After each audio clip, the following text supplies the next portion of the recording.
So, just a little preamble.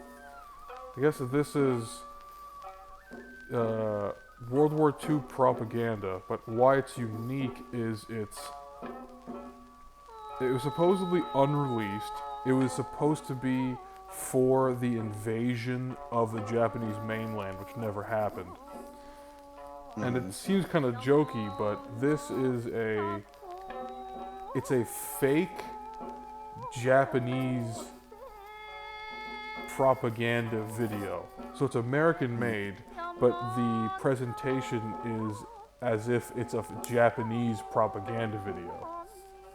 So they're trying to make it obvious propaganda to make Americans think, hey, they're trying to trick us. Kind of like that? No, I'm not sure. It seems like it's American-made propaganda where even the narrator it's clearly a white guy dressed up as a Japanese guy, and they're pretending like this is a captured Japanese propaganda or something. It's very, I love it. It's very strange, but I feel like I feel like what makes it unique is it's the American government pretending to be the Japanese government and psychologically insulting Americans because they're pretending to be a Japanese guy, and it's a Japanese guy like saying, "Oh, you stupid Americans, you don't know anything about anything." Okay. So it's usually propaganda is sort of the opposite. It's like, this is why they're bad, this is what they do, this is why we have to defeat them. It's usually never antagonizing your own troops by pretending to be the enemy. Or maybe it is, I don't know. But I find it unique in that sense. Yeah, I wonder what the intention was. Well, I think it was made by the U.S. Signals Department to try and get people to buy war bonds.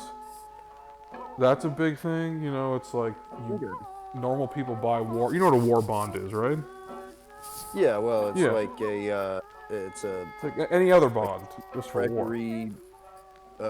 Note that you like make a certain amount of money after putting a certain amount in after a certain amount of time, but like there's some kind of variability in the returns, I think. I don't remember exactly how it works. Right, exactly. All right, so you want to watch this thing? All right, yeah, so do you want me to say 3, 2, 1, go? Yeah. All right, 3, 2, 1, go.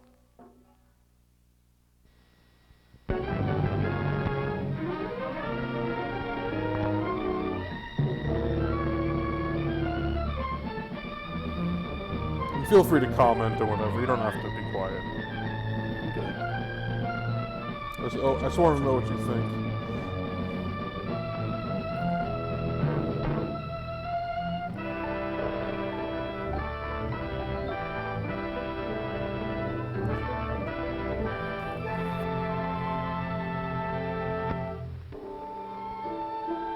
And my first observation is it's the exact same production quality as the intro that was telling you that it's propaganda.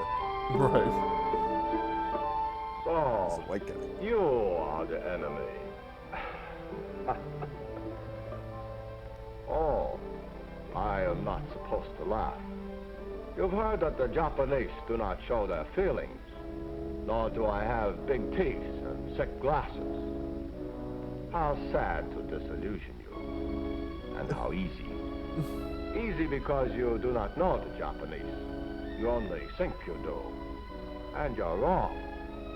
Let me show you how wrong you are. It's like so obviously a white guy. I know. Japan. My Japan. It is lovely. Here, breezes soft and fragrant whisper the story of the moon goddess to feathery little pine trees.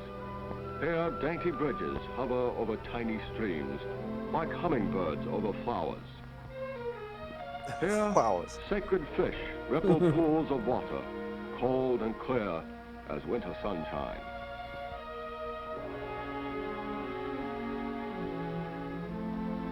There too stands Fujiyama, the holy mountain, reaching down to the boiling center of the earth and soaring up to touch the stars, commanding us to fulfill our certain destiny to rule.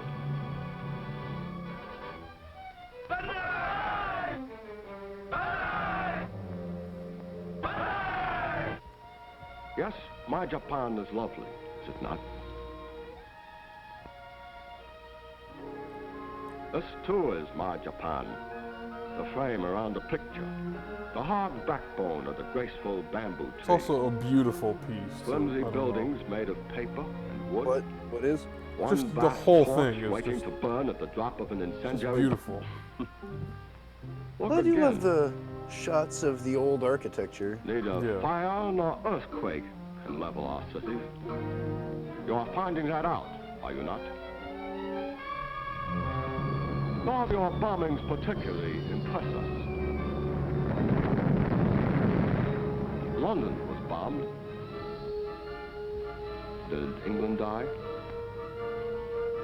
Tokyo, Osaka, Yokohama, drop your bombs. You cannot destroy Japan by turning cities into blackened rubble, by wiping out a few inexpensive lives. You are finding that out too, are you not?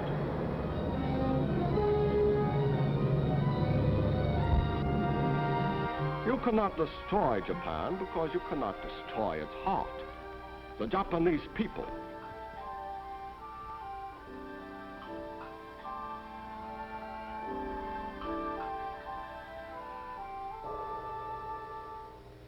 You say you can, and the message you pose amuse us.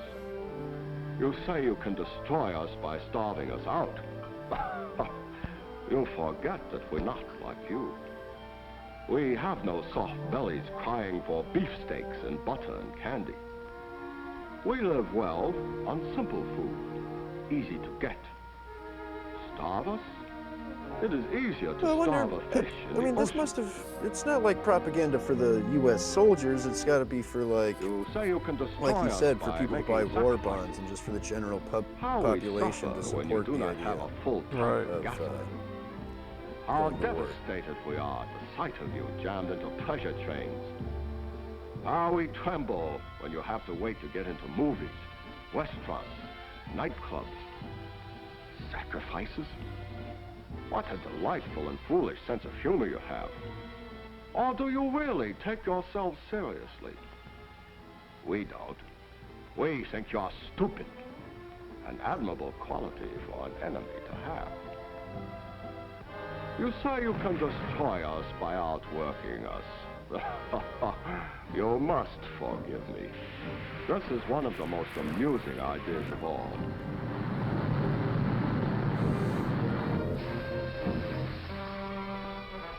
You have not met our workers, have you? Meet them now and see why I laughed. They work long hours than you do, twice as long quite often. Why not? They are not working clock. They are working to win the war. They do not make as much money as you do. Well, they are not working to make money. They are working to win war.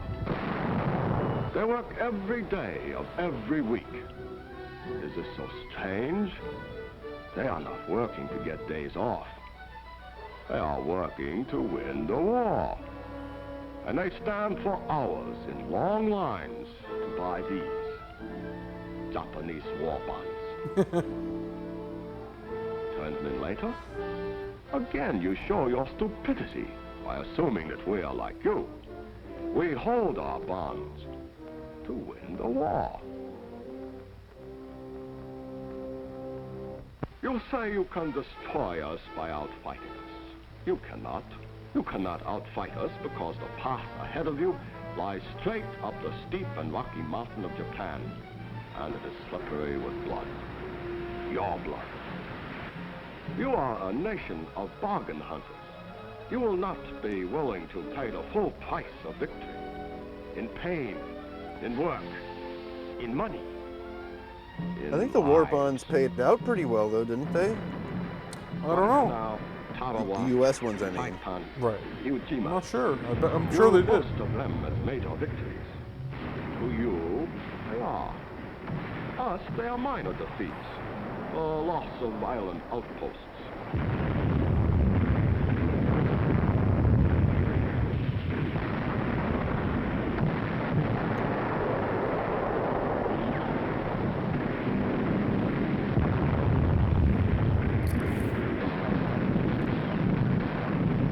You Americans are fond of saying, look at the score. Very well. Look at it. You sent your finest troops against these outposts. They died by the thousands. Here they are, massacred, slaughtered.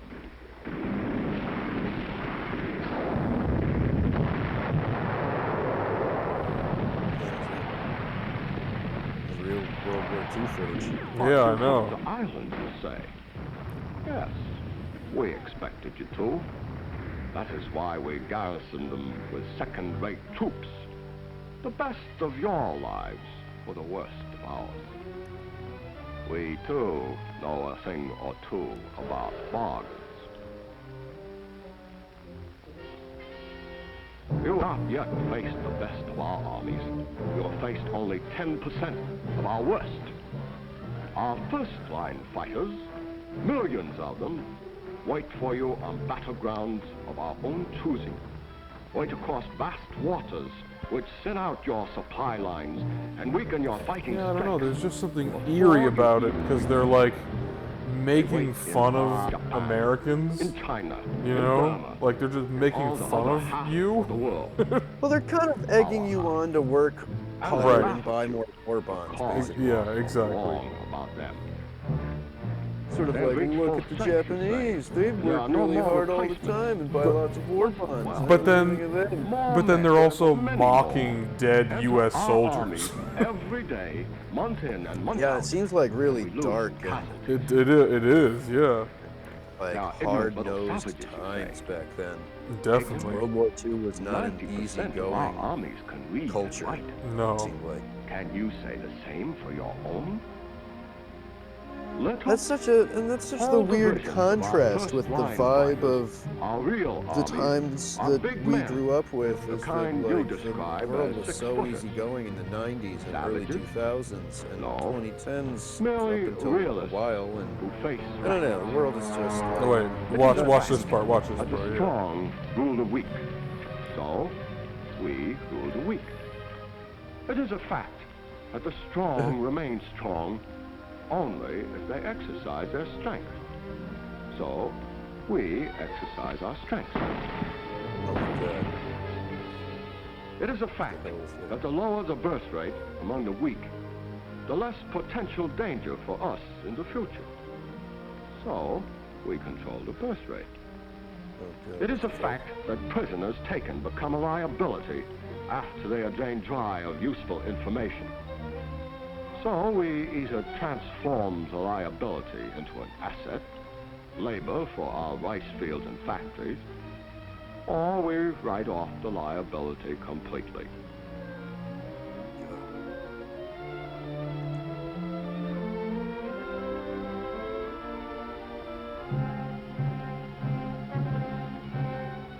For further details, you might speak to those of you who were so long our guests in the Philippines, those who still live. It is a fact that human lives are cheap. Unlike you, we have no cowardly illusions about their value. So we spend lives freely. Yours and ours. Freely, did I say? I am too modest. Lavishly is more accurate. I refer you to what my Japan told you early in the war. We are prepared to spend 10 million lives to defeat you. How many are you willing to spend? Think well before you answer. And remember what you paid to dig a few thousand of us out of caves on Iwo Jima. Only a few thousand. And there are 70 million of us left, waiting for you. 70 million who have planned for decades to destroy you, who await eagerly and passionately the sacred honor of dying to halt you, who will stop at nothing to crush you. 70 million people, if you will, to be dug out of caves. Japanese caves? You give no one but yourselves credit for the ability to hold aces up to And three. they like make the Japanese seem There are so caves in well China. prepared But China is and so near to us. terrifying. But at this China point in the we war, they're control. starving to Should death, you edge uncomfortably sending close to our teenagers home out to fly island, kamikaze it missions. would They be were simple not in to a move good across spot in the narrow sea of 1945. Japan, would it not? A move of only 100 odd Well, they're miles. not. Already we have They much are of being our honest industry about the there. expenditure of lives Then- that's going on. Right. Imagine, if you have the nerve, what it would be to dig 70 million out of buildings, gullies, This is insane caves, footage that they had. I mountains. mean, what was that, like In a American country as soldiers large as- collecting that footage Imagine as even they go through trying to Japanese pursue us into towns? such Was a that vast like Yeah. fight. U.S. soldiers have seen a burying fly mass graves of trapped Japanese and people they attacked by killed, or spiders. what was Yeah, that? I guess Come so. close, and Jeez. you will die in the same Or way. coming Blend upon white. battlefields and just seeing it and recording it. No, we have not Yeah, even it's begun to hurt you. Something. No, you, us. Our war has not even started. We know this because we know the heart of Japan. You do not. We are not Germany. A walnut, we are Japan. A mountain easily eaten once the shell is cracked. A spider web. A flame that feeds on hate of you.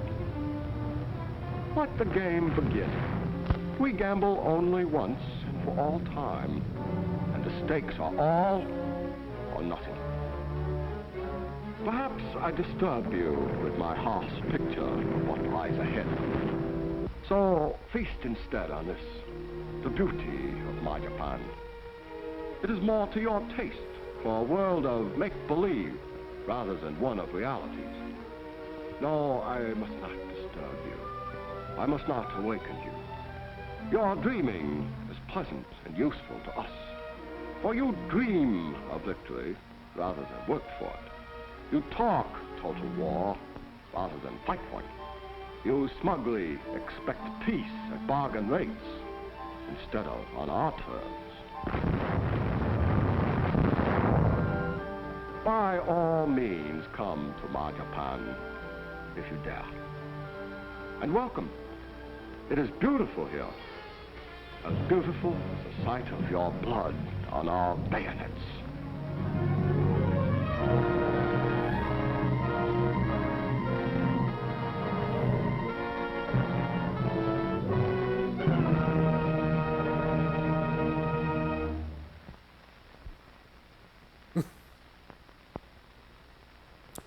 I like how they describe the U.S. as a nation of bargain hunters.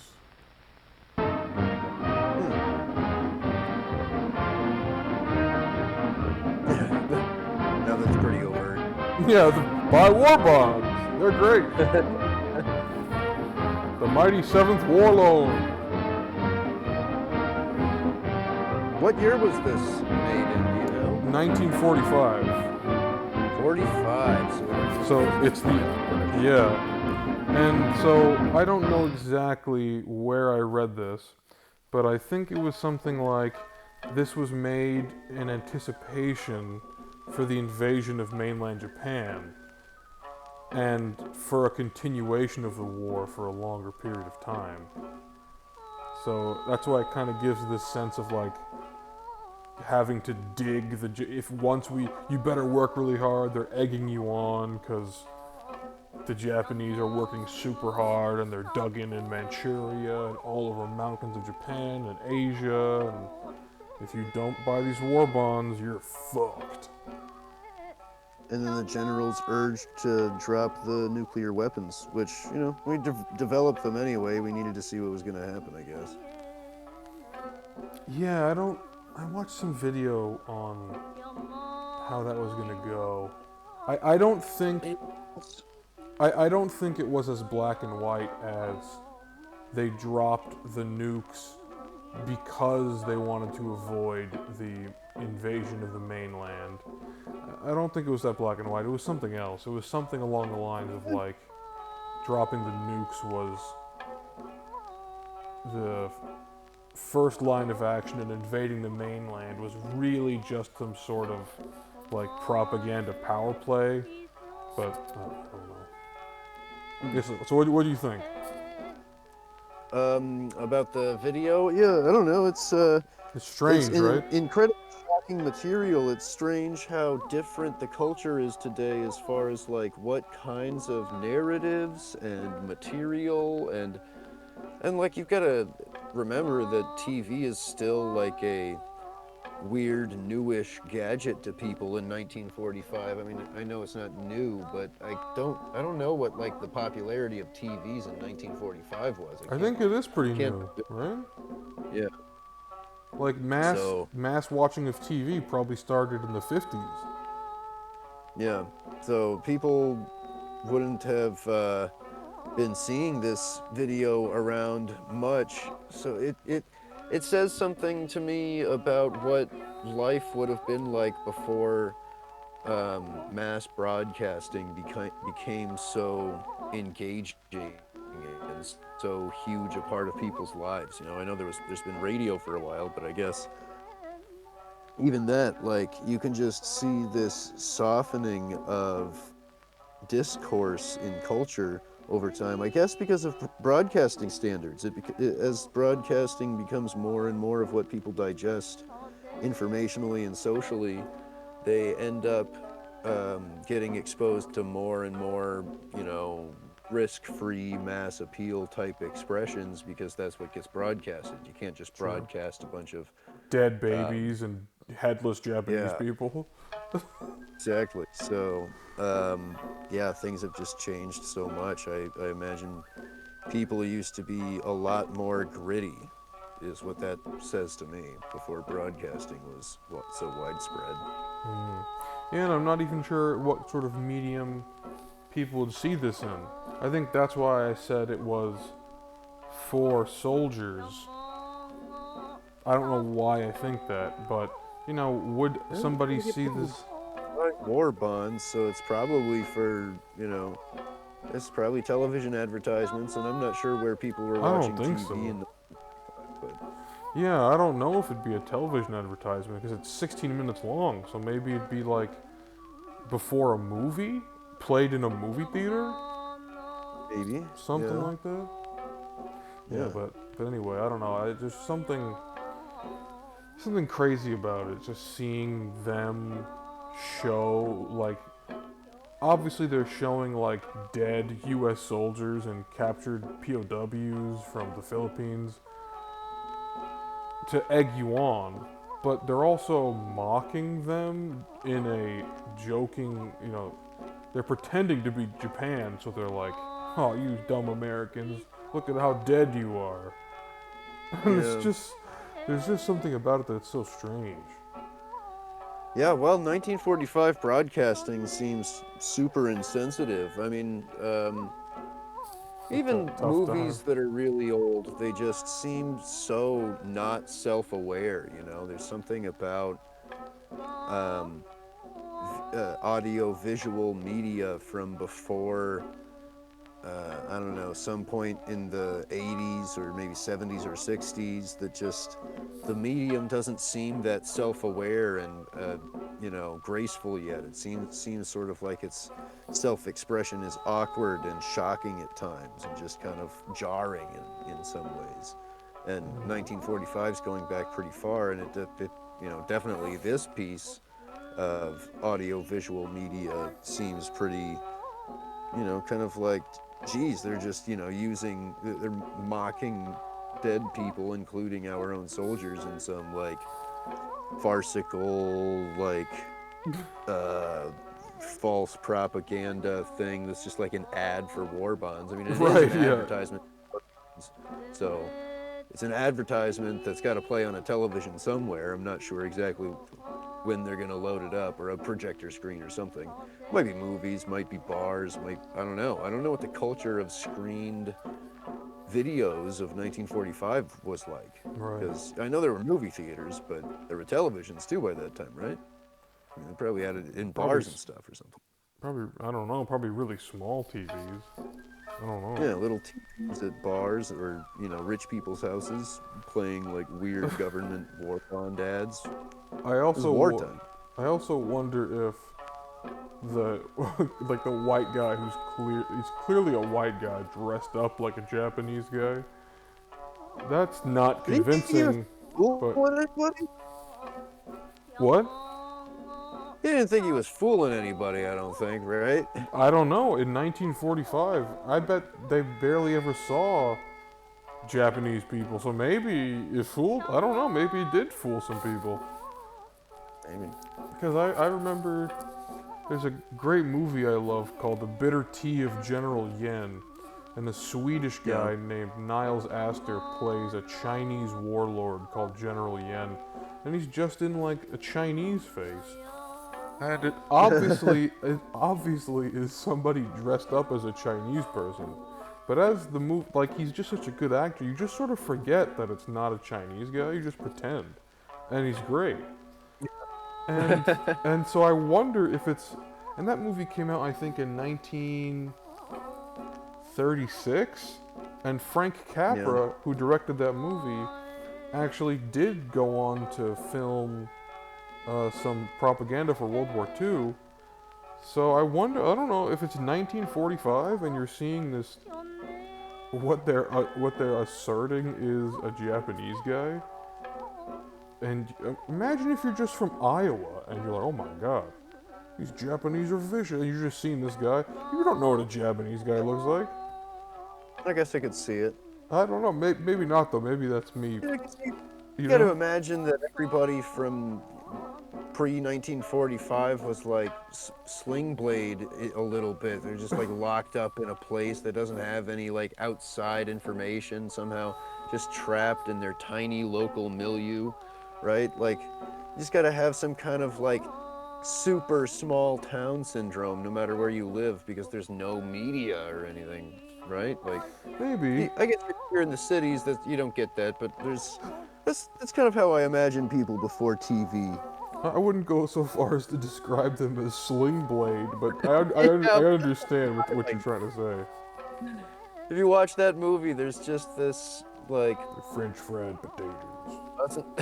Doesn't know enough about stuff kind of depiction of humanity that feels relevant to this analysis about the past. Right. Like, Sling Blade has never seen a Japanese person in his entire life, so it's not even... Yeah. He doesn't know that he's being tricked, he's just not aware of what a Japanese person looks like, and he just knows there's a war going on. And he's like, wow, we gotta buy these war bonds. Yep. We gotta buy the war bonds. Exactly. Some French fried Japs. Yeah, I don't know. I love that. I've known that for years. This video for years. I've known about it, and I watch it from time to time just because there's something so fascinating about it to me. It's different than other war propaganda.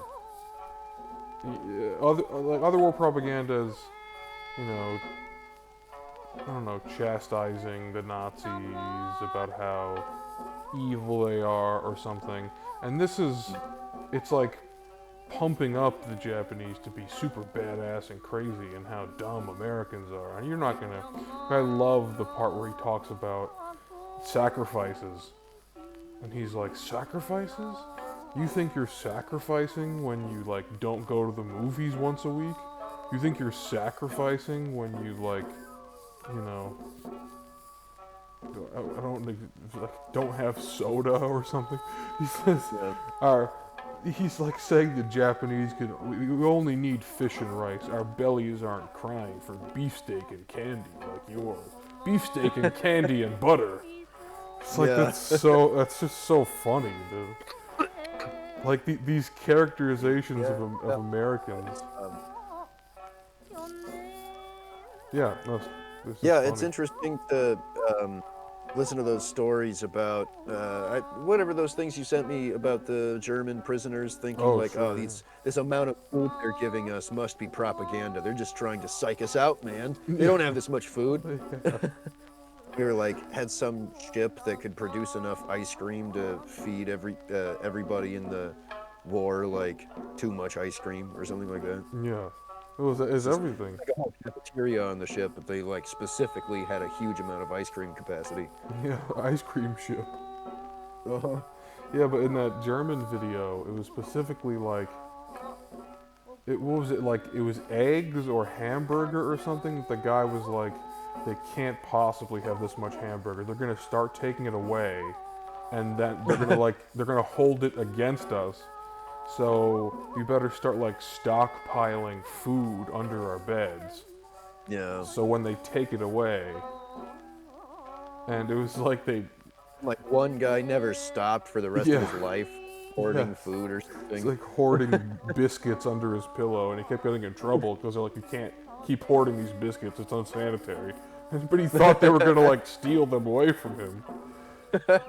Because at like late stages of the war, the German soldiers would be getting like a bowl of sauerkraut soup, like the worst thing you could fucking eat.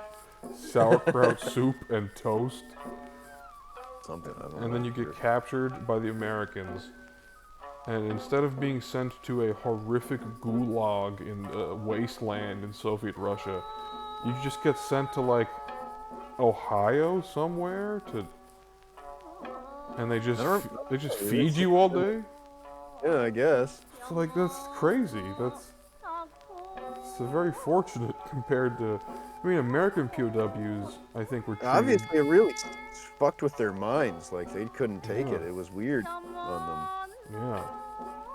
Yeah. I mean... I'm sure they, had plenty of their own war propaganda, and they had to other the Americans in some kind of way that allowed them to kill us and stuff, and then just being so well fed compared to... I mean, that must have just been a little bit fucked up, Like they said in the stories, they felt kind of like teased and humiliated. Right. Yeah, because they'd watch like American soldiers and MPs who were guarding the camp just like eat half a sandwich and just throw it away, and they're like, what are they doing? You're trying to fuck with me, man. Yeah, it's like, there's no way he'd actually throw out half that sandwich for no reason. It's like, it's just a sandwich. You don't need this sandwich. Yeah. Yeah, and there were... Well, it's not really like that anymore. I don't know. It seems sort of like it's hard, like we're not the overwhelming powerhouse we were in World War II. Or are we? We've got this huge global hegemony thing going on. I don't know. Are we more powerful now compared to the rest of the world than we were in World War II? The United States military specifically. I mean, I guess the end of World War II was the beginning of this thing, and the peak was maybe in the 60s, and now we're sort of at the end. So I guess we're very powerful, but it's more about the trajectory of the future, right? Like, end of 1945, U.S. is undisputed superpower, and then you have the Soviets, and then after the Cold War, the U.S. is the only superpower, and then quickly we're just where we are now, where the unipolar world is just rapidly unraveling. So I don't know, it's weird, like we're the most powerful we've ever been, and paradoxically, we're losing grip faster than we've ever lost it. No, well, I think just working people's lives are unraveling. And I think the system's still strong and making faster moves now. I'm not sure if it's really losing grip so much as like keeping up with inevitabilities of, rapid change that's going to take place. Well, I just mean America. Like, obviously the global system isn't losing grip, but America is, going from basically a nation, like a real country, to instead becoming some sort of strange agar plate for like breeding of the global cabal, right? Where like, yeah, like the thing you grow bacteria on in a lab. Like it's Yeah, like well, they're sort of. we're like an incubator for everything else, you know. It's like a big capitalist market that has a bunch of expensive, often highly skilled, but really, I mean, frankly, kind of needy and entitled labor that, you know, it's where the bulk of the money is moving, investment-wise, still, and all this stuff. Like, there's still plenty of stuff to take advantage of in this market, but yeah, when you look at where things are going with the kind of globalization that's still happening and the kinds of automation that we can look forward to, and the way that this national government has been acting kind of like a, you know, social engineering service business for elite lobbyists, you can kind of see a situation of waning power of the national government itself. Like it's turning, I mean, its own corruption and capitulation to capital is making it lose grip on any kind of self-sustainability even, you know? Like I think that it's losing power because it makes itself less executive in the power scheme of what's going on, which makes it a little bit more managerial, middle managerial, you know, and eventually will be replaced by a more efficient system. So, I don't know, I think, like, yeah, I agree that the nation itself is becoming less powerful politically, just in the, like, you know, actual power structure between the different human players and the kinds of organizations that they comprise.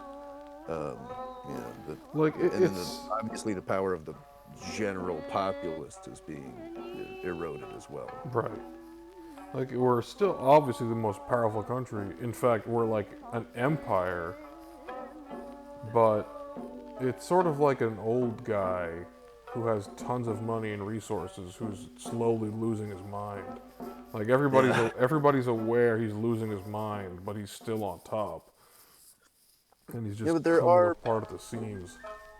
There are people who are very well positioned. All of these tech billionaires are setting themselves up to do really well. They're diversifying their investments to be important for the future, as well as have some kind of